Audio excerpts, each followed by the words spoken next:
ಇವತ್ತು ನಾನು ನಿಮಗೆ ತೋರಿಸ್ತಾ ಇರೋದು 2018ರ ಒಂದು super hit English horror film hereditary. ಈ ಫಿಲ್ಮ್ ರಿಲೀಸ್ ಆದಾಗ ಹಾಲಿವುಡ್ನಲ್ಲಿ ಸಾಕಷ್ಟು ಸಂಚಲನ ಮೂಡಿಸಿತ್ತು. ಇದಕ್ಕೆ ತುಂಬಾ ಒಳ್ಳೆ ರಿವ್ಯೂಸ್ ಬಂದು ಇದನ್ನ ಹಾಲಿವುಡ್ನ ಅತ್ಯುತ್ತಮ ಹಾರರ್ ಮೂವೀಸ್ಗಳಲ್ಲಿ ಒಂದು ಅಂತ ಪರಿಗಣಿಸಲಾಗಿತ್ತು. ಈ ಫಿಲಂ ಸುತ್ತುವರಿಯೋದು ಒಂದು ಸಣ್ಣ ಕುಟುಂಬದ 4 ಸದಸ್ಯರನ್ನ: ಗಂಡ ಸ್ಟೀವ್, ಹೆಂಡತಿ ಆನಿ, ಮಗ ಪೀಟರ್ ಮತ್ತು ಮಗಳು ಚಾರ್ಲಿ. ಮೊದಲ ಸೀನ್ ಶುರುವಾಗೋದು ಆನಿಯ ತಾಯಿ ಎಲೆನ್ನ ಅಂತ್ಯ ಸಂಸ್ಕಾರದ ದಿನದಿಂದ. ಅವತ್ ಬೆಳಗ್ಗೆ ಸ್ಟೀವ್ ಪೀಟರ್ ರೂಮಿಗೆ ಬಂದು ಅವನನ್ನ ಎದ್ದೇಳಿಸಿ ಬೇಗ ರೆಡಿ ಆಗುವಂತ ಹೇಳಿ ಚಾರ್ಲಿನ ನೋಡಿದ್ಯಾ ಅಂತ ಕೇಳ್ತಾನೆ. ಅದಕ್ಕೆ ಪೀಟರ್ ಅವಳು ರಾತ್ರಿ ಟ್ರೀ ಹೌಸ್ ನಲ್ಲಿ ಇದ್ಲು ಅಂತ ಹೇಳ್ತಾನೆ. ಆಗ ಸ್ಟೀವ್ ಮನೆ ಹಿಂದೆ ಇದ್ದ ಟ್ರೀ ಹೌಸ್ಗೆ ಹೋಗಿ ನೋಡಿದ್ರೆ ಚಾರ್ಲಿ ರಾತ್ರಿ ಎಲ್ಲ ಅಲ್ಲೇ ಮಲಗಿರ್ತಾಳೆ. ಚರ್ಚ್ ನಲ್ಲಿ ಆನಿಗೆ ಅವಳ ತಾಯಿಯನ್ನ ನೋಡೋಕೆ ತುಂಬಾ ಜನ ಬಂದಿರೋದು ನೋಡಿ ಆಶ್ಚರ್ಯ ಆಗುತ್ತೆ. ಅವಳು ತನ್ನ ತಾಯಿ ಬಗ್ಗೆ ಮಾತಾಡ್ಬೇಕಾದ್ರೆ, ನನ್ನ ತಾಯಿಯನ್ನು ನೋಡೋಕೆ ಇಷ್ಟೊಂದು ಜನ ಬರ್ತಾರೆ ಅಂತ ನಾನು ಅಂದ್ಕೊಂಡೇ ಇರ್ಲಿಲ್ಲ. ನಂಗೆ ನೀವೆಲ್ಲ ಯಾರು ಅಂತ ಗೊತ್ತೇ ಇಲ್ಲ. ಒಂದೇ ಮನೇಲಿದ್ರು ಕೂಡ ನನ್ನ ತಾಯಿ ನನ್ನಿಂದ ತುಂಬಾ ಗುಟ್ಟಾಗಿ ಜೀವನ ನಡೆಸ್ತಾ ಇದ್ಲು ಅಂತ ಹೇಳ್ತಾರೆ. ಅಂತ್ಯಕ್ರಿಯೆ ಮುಗಿಸಿ ಎಲ್ರೂ ಮನೆಗೆ ವಾಪಸ್ ಬರ್ತಾರೆ. ಎಲೆನ್ ಮತ್ತು ಅವರ ಮಧ್ಯೆ ಒಳ್ಳೆ ಸಂಬಂಧ ಇರಲ್ಲ. ಹಾಗಾಗಿ ಅವರೆಲ್ಲ ಬೇಗ ಎಲೆನ್ನ ಮರ್ತೋಗ್ತಾರೆ. ಆದ್ರೆ ಚಾರ್ಲಿ ಮಾತ್ರ ಹಾಗಲ್ಲ. ಅವಳು ಎಲೆನ್ನ ತುಂಬಾ ಮಿಸ್ ಮಾಡ್ಕೊಳ್ತಾ ಇರ್ತಾಳೆ. ಆಗ ಆನಿ ಅಲ್ಲಿಗೆ ಬಂದು ಅವಳನ್ನ ಸಮಾಧಾನ ಮಾಡೋಕೆ ಟ್ರೈ ಮಾಡ್ತಾಳೆ. ಚಾರ್ಲಿ ಚಿಕ್ಕ ಮಗು ಆಗಿದ್ದಾಗ ಅವಳನ್ನ ಸಂಪೂರ್ಣವಾಗಿ ನೋಡ್ಕೊಂಡದ್ದು ಎಲೆನ್. ಅವಳಿಗೆ ಆನಿಗಿಂತ ಎಲೆನ್ನಿಂದಲೇ ಜಾಸ್ತಿ ತಾಯಿ ಪ್ರೀತಿ ಸಿಕ್ಕಿರುತ್ತೆ. ಹೀಗಾಗಿ ಎಲೆನ್ ಸತ್ತು ಹೋದದ್ದು ಚಾರ್ಲಿಗೆ ತುಂಬಾ ದುಃಖ ನೀಡಿರುತ್ತೆ. ಅವಳು ಇನ್ಮೇಲೆ ನನ್ನನ್ನ ಯಾರು ನೋಡ್ಕೊಂತಾರೆ ಅಂತ ಆನಿಯನ್ನ ಕೇಳ್ತಾಳೆ. ಆಗ ಆನಿ ನಗುತ್ತಾ, ಇನ್ಮೇಲೆ ನಿನ್ನನ್ನ ನಾನ್ ನೋಡ್ಕೊಳ್ತೀನಿ ಅಂತ ಹೇಳ್ತಾಳೆ. ಆದ್ರೆ ಚಾರ್ಲಿಗೆ ಆ ಮಾತುಗಳಿಂದ ಸಮಾಧಾನ ಆಗಲ್ಲ. ಆಗ ಆನಿ ಚಾರ್ಲಿ ಬೆಡ್ ಹಿಂದೆ ಸೇತನಿ ಅನ್ನೋ ಪದವನ್ನ ಗೋಡೆ ಮೇಲೆ ಬರೆದಿರೋದನ್ನ ನೋಡ್ತಾಳೆ. ಆದ್ರೆ ಅವಳು ಅದರ ಬಗ್ಗೆ ಹೆಚ್ಚು ತಲೆ ಕೆಡಿಸ್ಕೊಳ್ಳದೆ ಚಾರ್ಲಿಗೆ ಮುತ್ತು ಕೊಟ್ಟು ಅಲ್ಲಿಂದ ಹೊರಟೋಗ್ತಾಳೆ. ತನ್ನ ಸ್ಟುಡಿಯೋಗೆ ಹಿಂದಿರುಗಿದ ಆನಿ ಎಲೆನ್ನ ವಸ್ತುಗಳಿರುವ ಒಂದು ಬಾಕ್ಸ್ ಅನ್ನ ಓಪನ್ ಮಾಡಿ ನೋಟ್ಸ್ ಆನ್ ಸ್ಪಿರಿಚುವಲಿಸಂ ಅನ್ನೋ ಪುಸ್ತಕವನ್ನ ನೋಡ್ತಾಳೆ. ಅದರೊಳಗೆ ಎಲೆನ್ ಆನಿಗೆ ಬರೆದ ಒಂದು ಲೆಟರ್ ಇರುತ್ತೆ. ಅದರಲ್ಲಿ ಎಲೆನ್ ಒಂದು ವಿಚಿತ್ರವಾದ ಲೈನ್ ಬರೆದಿರ್ತಾಳೆ. ಅದೇನು ಅಂದ್ರೆ, ನೀವು ಮಾಡ್ತಾ ಇರೋ ತ್ಯಾಗ ಅತ್ಯಮೂಲ್ಯವಾದದ್ದು. ಆ ತ್ಯಾಗದ ಫಲ ತುಂಬಾ ದೊಡ್ಡದು. ನಿಮ್ಮ ತ್ಯಾಗಕ್ಕಾಗಿ ನಾನು ನಿಮ್ಮ ಹತ್ರ ಕ್ಷಮೆ ಕೇಳ್ತೀನಿ ಅಂತ ಬರ್ದಿರುತ್ತೆ. ಆನಿಗೆ ಅದು ಅರ್ಥವಾಗಲ್ಲ. ಅವಳು ಆ ಬುಕ್ಕನ್ನು ವಾಪಸ್ಸಿಟ್ಟು ಅಲ್ಲಿಂದ ಹೊರಟು ಲೈಟ್ ಆಫ್ ಮಾಡಿದಾಗ ಕತ್ಲಲ್ಲಿ ಎಲೆನ್ನ ರೂಪ ರೂಮಿನ ಮೂಲೆಯಲ್ಲಿ ಕಾಣಿಸುತ್ತೆ. ಆನಿ ಒಂದ್ ಕ್ಷಣ ಅದನ್ನೇ ನೋಡಿ ಮತ್ತೆ ಲೈಟ್ ಆನ್ ಮಾಡಿದ್ರೆ ಅಲ್ಲೇನೂ ಇರಲ್ಲ. ಅವಳಿಗೆ ಅದು ವಿಚಿತ್ರ ಅನ್ಸಿದ್ರು ಅಲ್ಲಿಂದ ಹೋಗ್ಬಿಡ್ತಾಳೆ. ಅವಳು ಮಲಗೋ ಮೊದಲು ಆ ವಿಷಯವನ್ನ ತನ್ನ ಗಂಡನಿಗೆ ಹೇಳ್ಬೇಕು ಅಂತ ಅನ್ಕೊಂಡ್ರು ಏನು ಹೇಳದೆ ಮಲಗ್ಬಿಡ್ತಾಳೆ. ನೆಕ್ಸ್ಟ್ ದಿನ ಚಾರ್ಲಿ ಸ್ಕೂಲಲ್ಲಿ ಒಂದು ಬೊಂಬೆ ಮಾಡ್ತಾ ಇರ್ತಾಳೆ. ಆಗ ಒಂದು ಪಾರಿವಾಳ ಹಾರಿ ಬಂದು ಕಿಟಕಿ ಗಾಜಿಗೆ ಡಿಕ್ಕಿ ಹೊಡೆದು ಕುತ್ತಿಗೆ ಮುರ್ಕೊಂಡು ಸತ್ತೋಗುತ್ತೆ. ಅವತ್ತು ಸ್ಕೂಲ್ ಮುಗಿದು ಎಲ್ರೂ ಹೊರಡುವಾಗ ಚಾರ್ಲಿ ಅಲ್ಲಿಗೆ ಬಂದು ಆ ಪಾರಿವಾಳದ ಕತ್ತನ್ನ ಕಟ್ ಮಾಡ್ಕೊಂಡು ತನ್ನ ಜೇಬಲ್ಲಿ ಇಟ್ಕೊಳ್ತಾಳೆ. ಅವಳು ಹಿಂತಿರುಗಿ ನೋಡಿದಾಗ ದೂರದಲ್ಲಿ ಹೆಂಗಸೊಬ್ಳು ಇವಳ ಕಡೆಗೆ ನೋಡುತ್ತಾ ಕೈ ಬೀಸ್ತಾ ಇರ್ತಾಳೆ. ಚಾರ್ಲಿಗೆ ಅವಳು ಯಾರು ಅಂತ ಗೊತ್ತಿರಲ್ಲ. ಈ ಕಡೆ ಮನೆಯಲ್ಲಿ ಆನಿಗೆ ತನ್ನ ತಾಯಿಯ ಲೆಟರ್ ಮತ್ತು ಕತ್ಲಲ್ಲಿ ಅವಳ ರೂಪ ನೋಡಿದ್ರಿಂದ ಅನುಮಾನ ಬಂದು ಅವಳು ಸತ್ತವರ ಜೊತೆ ಹೇಗೆ ಸಂಪರ್ಕ ಮಾಡಬಹುದು ಅಂತ ಓದೋಕೆ ಶುರು ಮಾಡ್ತಾಳೆ. ಅಷ್ಟರಲ್ಲಿ ಸ್ಟೀವ್ ಮನೆಗೆ ಬಂದದ್ರಿಂದ ಅವನನ್ನ ಮಾತಾಡ್ಸೋಕೆ ಅಂತ ಆನಿ ಎದ್ದು ಬರುವಾಗ ಎಲೆನ್ನ ರೂಮಿನ ಡೋರ್ ಓಪನ್ ಆಗಿರೋದು ಕಾಣಿಸುತ್ತೆ. ಆ ರೂಮಿನ ಒಳಗೆ ಮಂಚದ ಹತ್ರ ಒಂದು ದೊಡ್ಡ ತ್ರಿಕೋನವನ್ನ ಬಿಡಿಸಲಾಗಿರುತ್ತೆ. ಅವಳು ಸ್ಟೀವ್ ಹತ್ರ ಬಂದು ಆ ರೂಮಿನ ಬಾಗಿಲು ತೆಗೆದಿದ್ ನೀವಾ ಅಂತ ಕೇಳ್ತಾಳೆ. ಅದಕ್ಕೆ ಸ್ಟೀವ್ ಇಲ್ಲ ಅಂತಾನೆ. ಆಗ ಅವರಿಗೆ ಅನುಮಾನ ಬಂದು ಅದನ್ನ ಲಾಕ್ ಮಾಡೋದೇ ಒಳ್ಳೇದು ಅಂತ ಡಿಸೈಡ್ ಮಾಡ್ತಾರೆ. ಆಗ ಪೀಟರ್ ಅಲ್ಲಿಗೆ ಬಂದು ನಿಮ್ಗೆ ಫೋನ್ ಬಂದಿದೆ ಅಂತ ಸ್ಟೀವ್ಗೆ ಕೊಡ್ತಾನೆ. ಆ ಕಡೆಯಿಂದ ಎಲೆನ್ನ ಮಣ್ಣು ಮಾಡಿದ ಸ್ಮಶಾನದ ಕಾವಲ್ಗಾರ ಯಾರು ನಿನ್ನೆ ರಾತ್ರಿ ಎಲೆನ್ನ ಸಮಾಧಿಯನ್ನಾಗದು ಅವಳ ಬಾಡಿ ತಗೊಂಡೋಗಿದ್ದಾರೆ ಅಂತ ಹೇಳ್ತಾನೆ. ಆನಿ ಯಾರ್ ಫೋನು ಅಂತ ಕೇಳಿದಾಗ ಪೀಟರ್ ಏನೂ ಇಲ್ಲ, ಏನೋ ದುಡ್ಡಿನ ವಿಷಯ ಅಂತ ಹೇಳಿ ಸುಮ್ಮನಾಗ್ತಾನೆ. ಆಗ ಆನಿ ನಾನು ಫಿಲಂಗೆ ಹೋಗ್ತೀನಿ ಅಂತ ಹೊರಡ್ತಾಳೆ. ಆದ್ರೆ ಅವಳು ಅಲ್ಲಿನ ಸ್ಥಳೀಯ ಸಮುದಾಯ ಕೇಂದ್ರಕ್ಕೆ ಬರ್ತಾಳೆ. ಅಲ್ಲಿ ಹಲವಾರು ಜನ ಕುಟುಂಬದ ಸದಸ್ಯರನ್ನ ಕಳ್ಕೊಂಡವರು ಆ ದುಃಖವನ್ನು ಹೇಗೆ ಎದುರಿಸಬೇಕು ಅಂತ ಒಂದು ಸಣ್ಣ ಸಭೆ ನಡೆಸ್ತಾ ಇರ್ತಾರೆ. ಅವತ್ತು ಆನಿ ಮಾತಾಡ್ತಾಳೆ. ಅವಳು ಎಲ್ಲರಿಗೂ ತನ್ನ ಪರಿಚಯ ಮಾಡಿಕೊಂಡು ತನ್ನೊಳಗಿದ್ದ ಎಲ್ಲ ಆಲೋಚನೆಗಳನ್ನ ಹೊರಗಾಕ್ತಾಳೆ.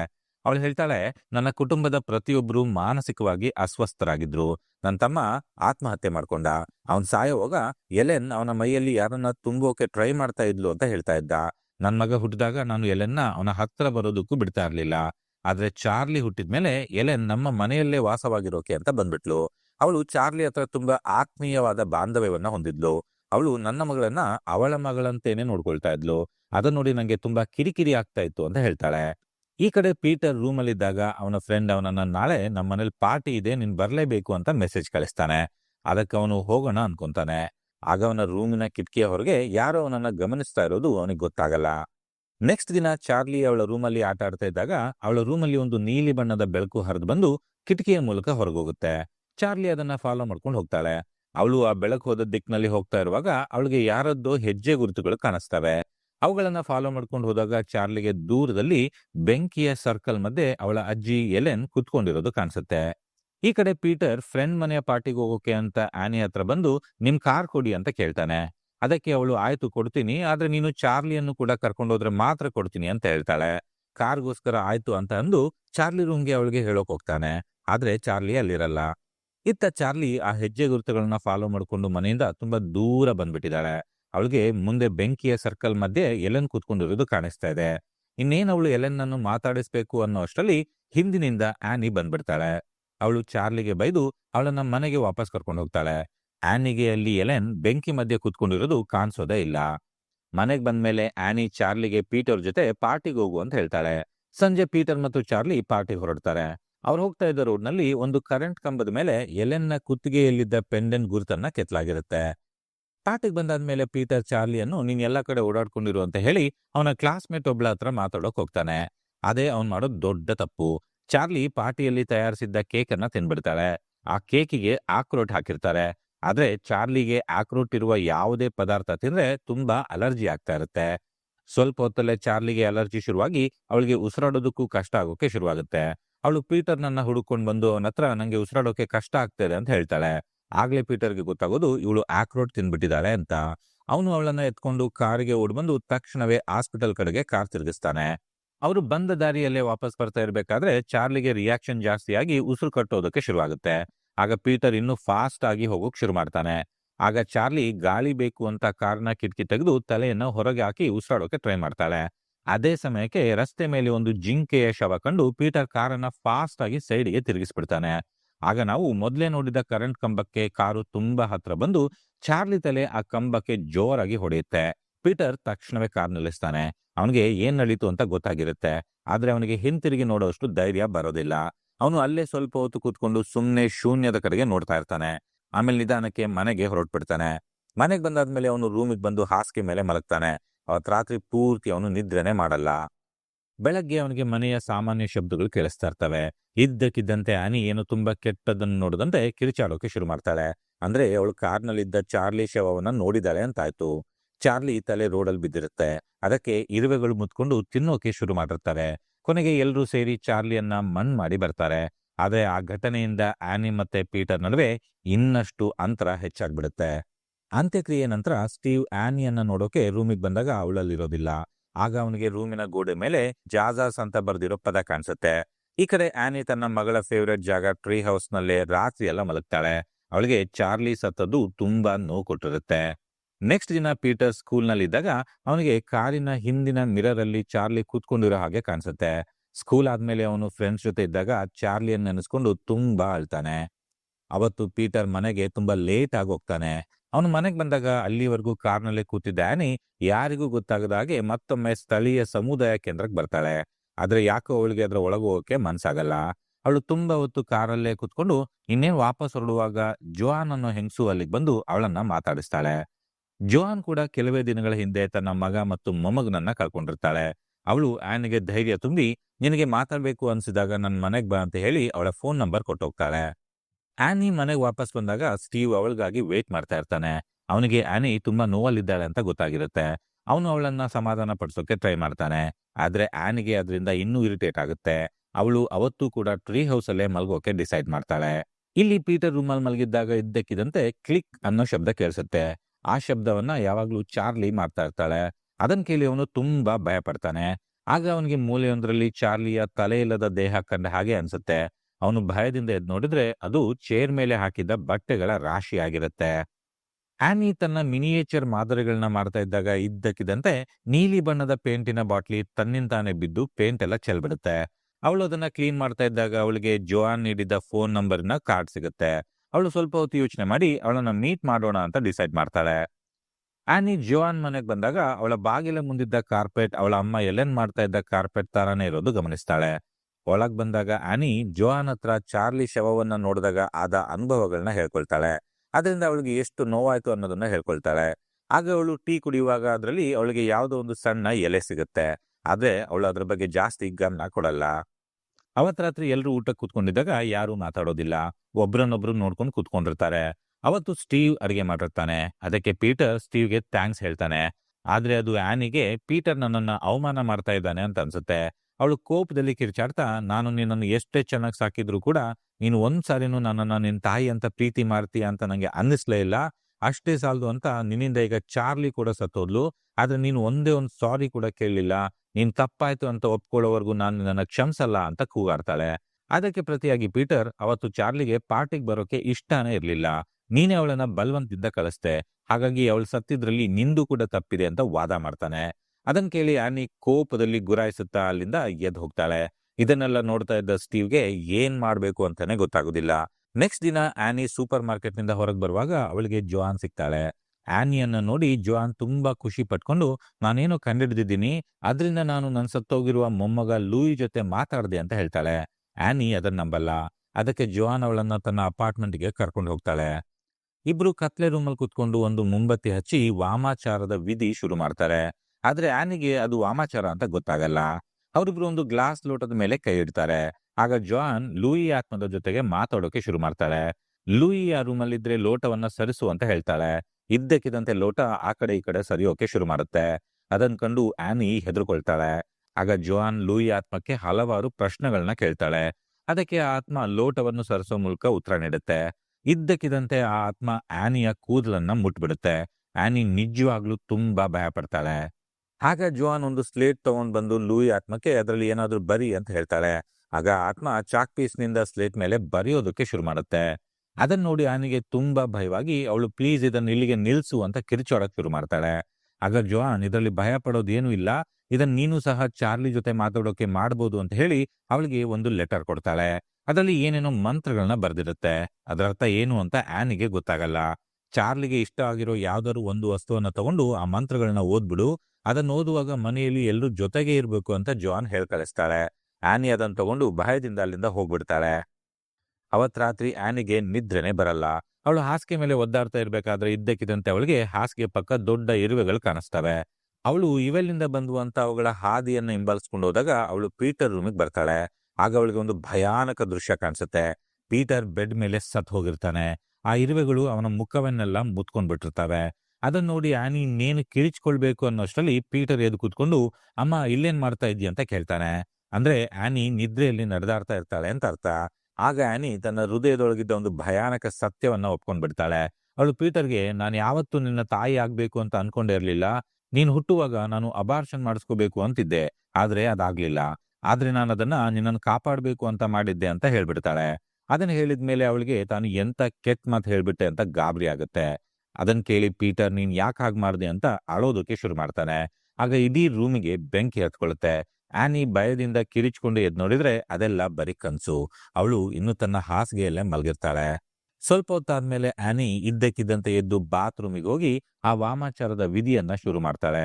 ಆಮೇಲೆ ಅವಳು ಪೀಟರ್ ಮತ್ತು ಸ್ಟೀವ್ರನ್ನ ಎಬ್ಸಿ ಅವರಿಬ್ರನ್ನು ಹಾಲ್ಗೆ ಕರ್ಕೊಂಡ್ ಬಂದು, ನಾನ್ ನಿಮ್ ಜೊತೆ ತುಂಬಾ ಕೋಪದಿಂದ ನಡ್ಕೊಂಡೆ ಅಂತ ಕ್ಷಮೆ ಕೇಳ್ತಾಳೆ.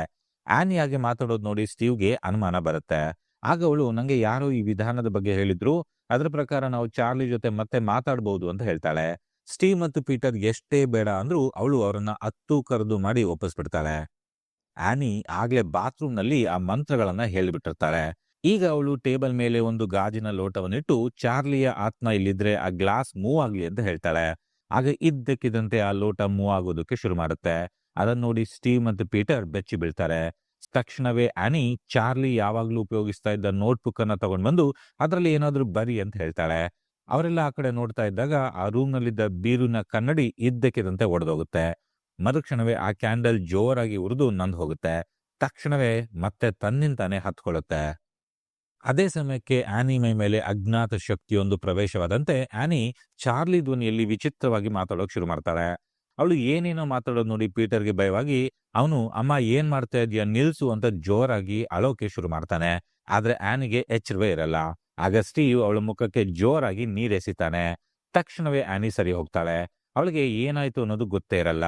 ಸ್ಟೀವ್ ಭಯದಲ್ಲಿ ನಡುತ್ತಾ ಇದ್ದ ಪೀಟರ್ನನ್ನ ಸಮಾಧಾನ ಪಡಿಸಿ ಅಲ್ಲಿಂದ ಕರ್ಕೊಂಡೋಗ್ತಾನೆ. ನೆಕ್ಸ್ಟ್ ದಿನ ರಾತ್ರಿ ಆನಿ ರೂಮಲ್ಲಿದ್ದಾಗ ಅವಳಿಗೆ ಏನೋ ಶಬ್ದ ಕೇಳಿಸುತ್ತೆ. ಅವಳು ಅದನ್ನ ಹಿಂಬಾಲಿಸ್ಕೊಂಡು ಹೋದಾಗ ಚಾರ್ಲಿ ರೂಮಲ್ಲಿ ಅವಳ ನೋಟ್ಬುಕ್ ಮೇಲೆ ಅಜ್ಞಾತ ಶಕ್ತಿಯೊಂದು ಚಿತ್ರ ಬಿಡಿಸ್ತಾ ಇರುತ್ತೆ. ಅದನ್ನ ನೋಡಿದ್ಮೇಲೆ ಆನಿಗೆ ಇದು ಚಾರ್ಲಿ ಅಲ್ಲ ಅಂತ ಅನ್ಸೋಕೆ ಶುರು ಆಗ್ಬಿಡುತ್ತೆ. ಅವಳು ಇಲ್ಲೇನೋ ಕೆಟ್ಟದ್ ನಡೀತಾ ಇದೆ, ನಾನು ಆ ಮಂತ್ರಗಳನ್ನ ಓದಿ ತಪ್ಪು ಮಾಡ್ಬಿಟ್ಟೆ ಅಂತ ಅನ್ಕೊಳ್ತಾಳೆ. ಈ ಕಡೆ ಪೀಟರ್ ಮಲಗಿರ್ಬೇಕಿದ್ರೆ ಅವನಿಗೆ ಚಾರ್ಲಿ ಯಾವಾಗ್ಲೂ ಮಾಡ್ತಾ ಇದ್ದ ಕ್ಲಿಕ್ ಶಬ್ದ ಕೇಳಿಸುತ್ತೆ. ಅವನು ಭಯದಿಂದ ಎದ್ದು ನೋಡಿದ್ರೆ ರೂಮಿನ ಒಂದು ಮೂಲೆಯಲ್ಲಿ ಚಾರ್ಲಿ ನಿಂತಿರ್ತಾಳೆ. ತಕ್ಷಣವೇ ಅವಳ ತಲೆ ಮುರಿದು ಕೆಳಗ್ ಬಿದ್ದು ಪೀಟರ್ ಕಡೆಗೆ ಉರುಳ್ಕೊಂಡ್ ಬರುತ್ತೆ. ಪೀಟರ್ ಭಯದಿಂದ ನಡುಗ್ತಾ ಅದನ್ನ ನೋಡಿದಾಗ ಅದು ಒಂದು ಬಾಲ್ ಆಗಿ ಬದಲಾಗುತ್ತೆ. ಅದೇ ಸಮಯದಲ್ಲಿ ಅವರ ಮನೆಯ ನಾಯಿ ಪೀಟರ್ನ ರೂಮಿನ ಬಾಗಿಲಿನ ಹೊರಗೆ ನಿಂತು ಕತ್ಲೆ ಕಡೆ ನೋಡ್ತಾ ಗುರ್ರ್ ಅಂತ ಇರುತ್ತೆ. ಆಗ ಇದ್ದಕ್ಕಿದ್ದಂತೆ ಹಾಸಿಗೆಯ ಹಿಂದಿನಿಂದ 2 ಕೈಗಳು ಬಂದು ಪೀಟರ್ನನ್ನ ಹಾಸಿಗೆ ಒಳಗೆ ಎಳ್ಕೊಂಡು ಅವನ ಕುತ್ತಿಗೆ ಹಿಸ್ಕೋಕೆ ಶುರು ಮಾಡ್ತವೆ. ಪೀಟರ್ ಭಯದಿಂದ ಕಿರಿಚ್ಕೊಂಡು ಎದ್ದು ನೋಡಿದ್ರೆ ಆನಿ ರೂಮಿನ ಬಾಗಿಲ ಹತ್ರ ನಿಂತ್ಕೊಂಡು ಇವನನ್ನೇ ನೋಡ್ತಾ ಇರ್ತಾಳೆ.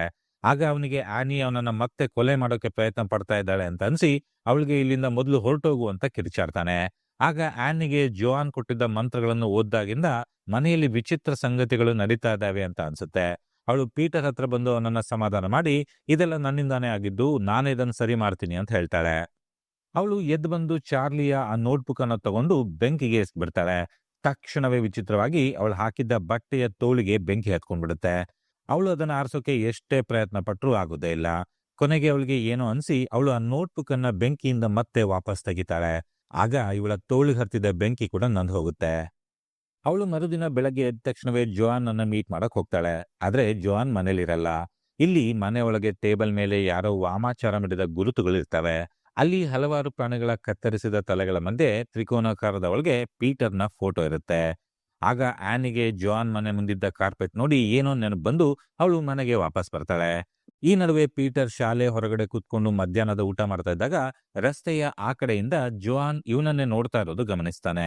ಆಗ ಅವಳು ಇವನ್ ಕಡೆಗೆ ತಿರುಗಿ, ನೀನು ಈಗ ಈ ದೇಹವನ್ನ ಬಿಟ್ಟು ಹೊರಗ್ ಬಾ ಅಂತ ಜೋರಾಗಿ ಹಲವಾರು ಬಾರಿ ಕಿರ್ಚಿ ಮಂತ್ರಗಳನ್ನ ಹೇಳ್ತಾಳೆ. ನಂತರ ಅವನು ಕ್ಲಾಸಲ್ಲಿ ಕೂತಿದ್ದಾಗ ಇದ್ದಕ್ಕಿದ್ದಂತೆ ಯಾವುದೋ ಅಜ್ಞಾತ ಶಕ್ತಿ ಅವನ ಮೈ ಮೇಲೆ ಬರೋಕೆ ಶುರು ಮಾಡುತ್ತೆ. ಮೊದಲಿಗೆ ಅವನ ಮುಖವೆಲ್ಲ ಸೊಟ್ಟಗಾಗುತ್ತೆ. ನಂತರ ಅವನ ಕೈಯನ್ನ ಯಾರೋ ಮೇಲಕ್ಕೆ ಎತ್ತಿ ಹಿಡ್ಕೊಳ್ತಾರೆ.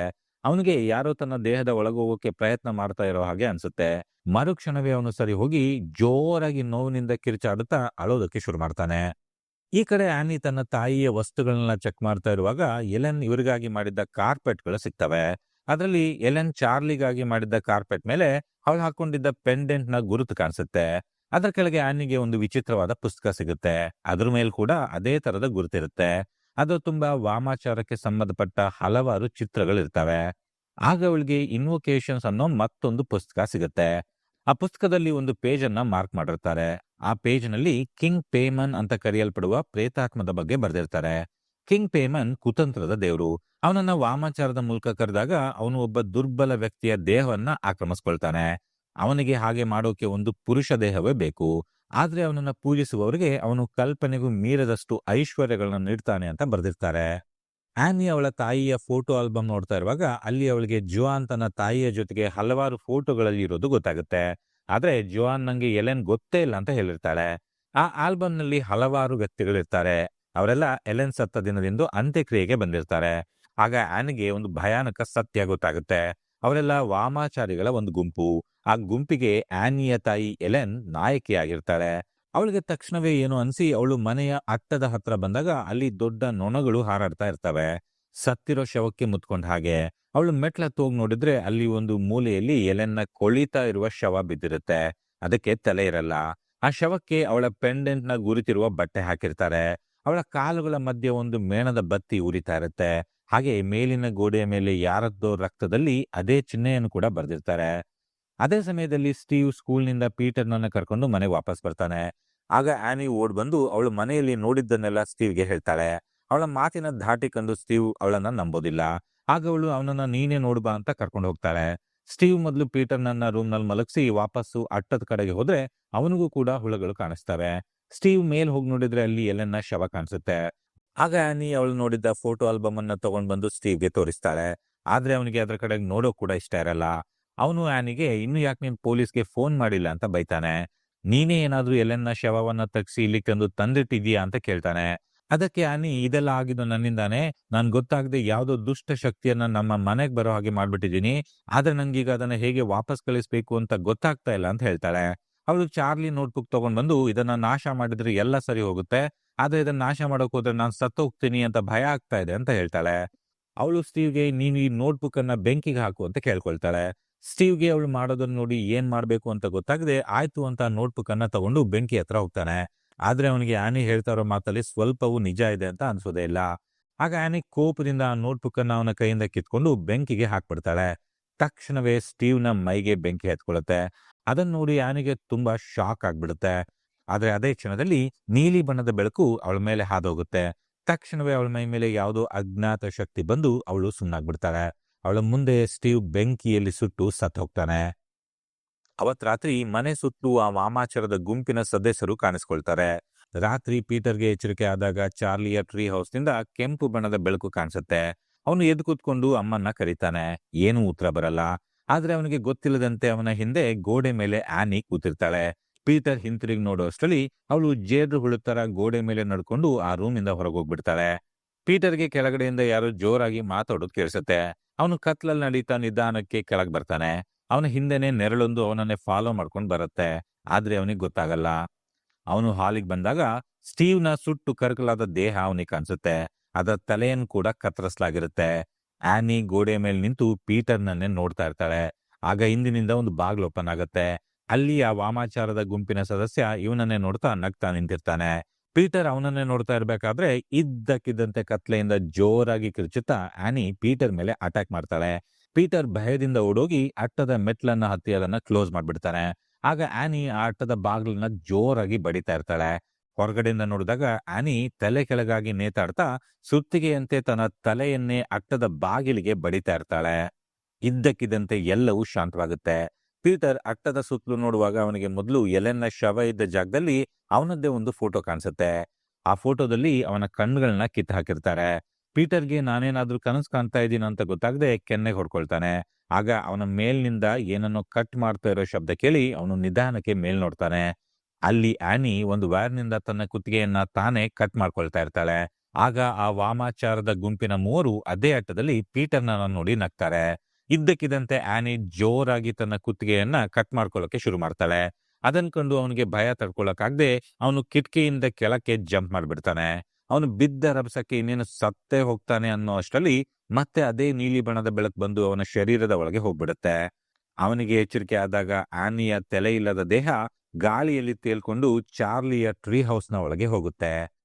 ನಿಧಾನಕ್ಕೆ ಪೀಟರ್ ಕೂಡ ಎದ್ದು ಆ ಟ್ರೀ ಹೌಸ್ಗೆ ಹೋಗ್ತಾನೆ. ಅಲ್ಲಿ ಎಲ್ಲರೂ ಅವನಿಗಾಗಿ ವೇಟ್ ಮಾಡ್ತಾ ಇರ್ತಾರೆ. ಅಲ್ಲಿ ಅವನಿಗೆ ಒಂದು ಮನುಷ್ಯ ಆಕಾರದ ಮರದ ಮೂರ್ತಿಗೆ ಚಾರ್ಲಿಯ ಕೊಳೆತ ತಲೆಯನ್ನ ಇಟ್ಟದ್ ಕಾಣಿಸುತ್ತೆ. ಆಗ ಜೋಆನ್ ಎದ್ದು ಬಂದು ಪೀಟರ್ನ ತಲೆ ಮೇಲೆ ಕಿರೀಟವನ್ನ ಇಟ್ಟು, ನಾವೀಗ ನಮ್ಮ ಗುರಿಯನ್ನ ಸಾಧಿಸಿದ್ದೇವೆ, ನಿನಗಾಗಿ ನಾವು ಒಂದು ಪುರುಷ ದೇಹವನ್ನ ನೀಡಿದ್ದೇವೆ ಅಂತ ಹೇಳ್ತಾಳೆ. ಅಂದ್ರೆ ಪೀಟರ್ ಮೇಲೆ ಕಿಂಗ್ ಪೇಮನ್ನ ಪ್ರೇತಾತ್ಮ ಬಂತು ಅಂತ. ಇನ್ನು ಅವನು ಪೀಟರ್ ಅಲ್ಲ, ಕಿಂಗ್ ಪೇಮನ್. ಅಲ್ಲಿಗೆ ಈ ಫಿಲಂ ಕೂಡ ಮುಗಿಯುತ್ತೆ. ಪ್ರಿಯ ವೀಕ್ಷಕರೇ, ನಿಮ್ಗೆ ಈ ವಿಡಿಯೋ ಇಷ್ಟವಾಗಿದ್ದಲ್ಲಿ ದಯವಿಟ್ಟು ಈ ವಿಡಿಯೋವನ್ನ ಲೈಕ್ ಮಾಡಿ, ಶೇರ್ ಮಾಡಿ ಮತ್ತು ನನ್ನ ಚಾನಲ್ಗೆ ಸಬ್ಸ್ಕ್ರೈಬ್ ಆಗಿ ಅಂತ ಕೇಳ್ಕೊಳ್ತಾನೆ. ಮುಂದಿನ ವಿಡಿಯೋದಲ್ಲಿ ಮತ್ತೆ ಸಿಗೋಣ. ಅಲ್ಲಿಯವರೆಗೂ ಗುಡ್ ಬೈ.